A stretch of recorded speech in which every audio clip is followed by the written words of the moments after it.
You need to write better email subject lines.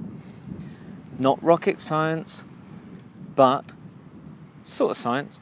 It's John, Marketing for Owners, the podcast where I help you create a self-marketing company.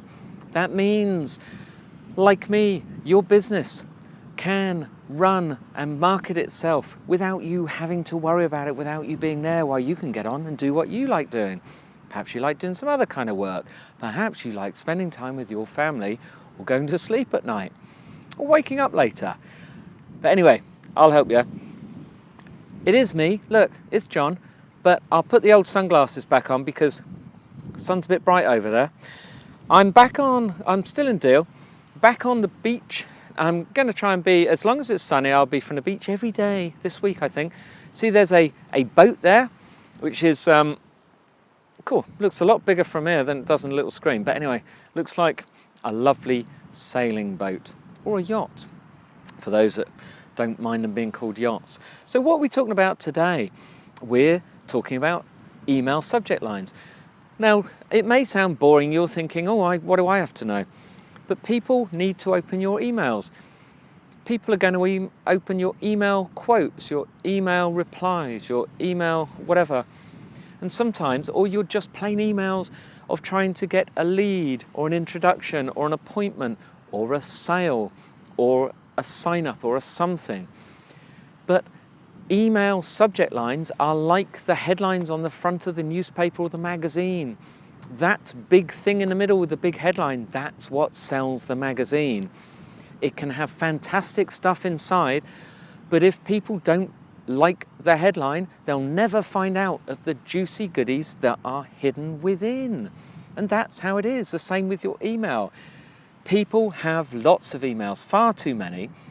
And the people who are in a hurry are the ones who haven't really organised it. They haven't filtered out all the spam, and so when they go down, they just quickly scan through and they think, who do I want to read stuff from? And it generally isn't from a business, it's from stuff that's easy.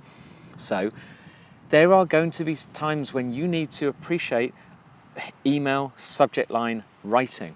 But it's not that hard because everyone else has figured it out for us. You can just go copy what they've done.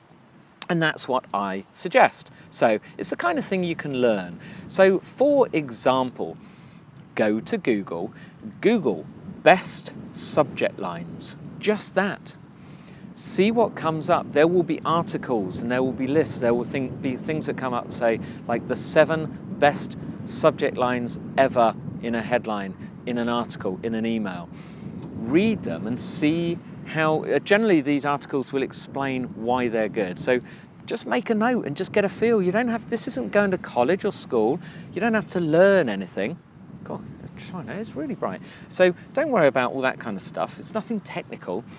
Even better is best subject lines for cold emails, because that's what quite often you're sending. It may be to get an appointment or an introduction or something like that, or just trying to get in with somebody to find out their details. Who can I contact? Who should I? And all that sort of stuff. But I picked up this quickly from an article, and this got open rates of above 35%. Now that is pretty good. Most people are going to get open rates on, say, email newsletters and that kind of thing of maybe 10, 11, 12. If they're lucky, these will get higher.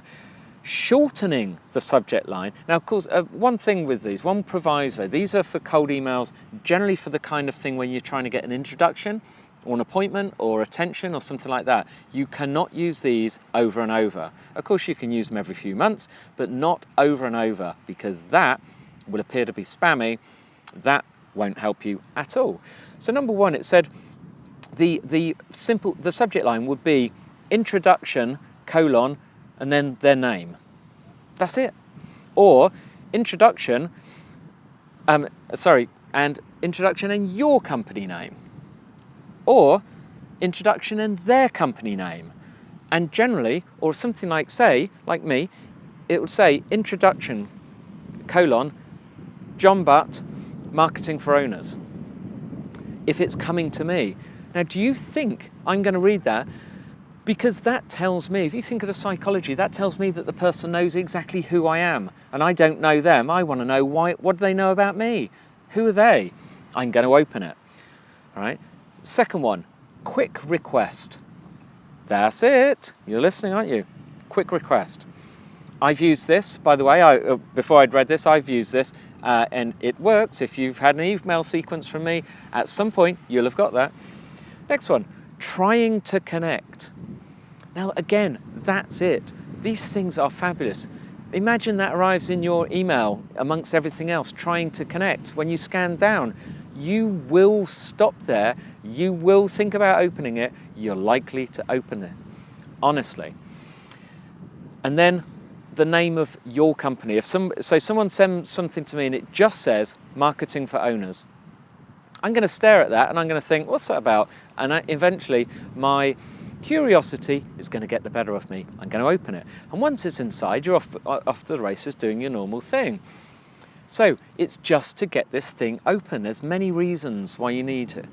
Another way is to email best article headlines or best direct mail headlines. Oh, direct mail, the things that they send you in the post, in email, or that kind of stuff. These people are experts. They've tested stuff to death.